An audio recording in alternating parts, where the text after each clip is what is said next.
La crise est mondiale, vous le savez. De très nombreux pays sont en train de se verrouiller et tentent d'endiguer l'épidémie de coronavirus. Et l'inquiétude grandit. Ah, mais ne parlons pas de frontières, car les belles âmes progressistes rétorquent que ce virus est un apatride, donc sa nation, et que les frontières n'empêcheront pas sa propagation. Et que les souverainistes, voire pire, les populistes ressortent les vieilles rengaines du repli sur soi. Mais jusqu'à preuve du contraire, un virus transite par des organismes humains, donc des individus, qui le diffusent malgré eux tout autour de la planète.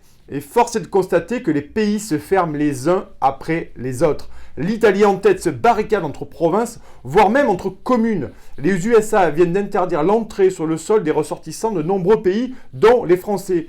Ah, le méchant Donald Trump. Les huiles de Bruxelles s'indignent depuis quelques heures sur cette décision qui les juge unilatérale.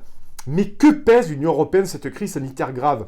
Rien, nada. On passera vite sur les politiques d'austérité menées ça et là, et la casse organisée des services publics, dont les hôpitaux, notamment en Grèce, en Italie et en France. Et nos dirigeants français n'ont qu'un slogan à la bouche depuis quelques jours, sauver l'économie. Les technocrates bruxellois sont actuellement incapables de prendre des mesures coordonnées pour endiguer l'épidémie, et chaque pays se débrouille comme il peut. Emmanuel Macron, une nouvelle fois, s'est tourné vers la direction bruxelloise pour demander une réponse commune. En vain.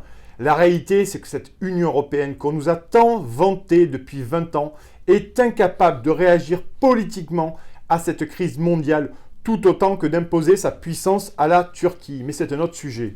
L'Italie s'est même tournée vers la Chine pour réclamer de l'aide, du matériel médical et des spécialistes. Un scandale qui bat en brèche tout le charabia européiste sur la souveraineté et cette prétendue solidarité européenne. Et rappelez-vous ce que ces mêmes européistes clament depuis des années. Que peut faire économiquement la France toute seule contre la grande Chine, les méchants États-Unis ou les pays émergents?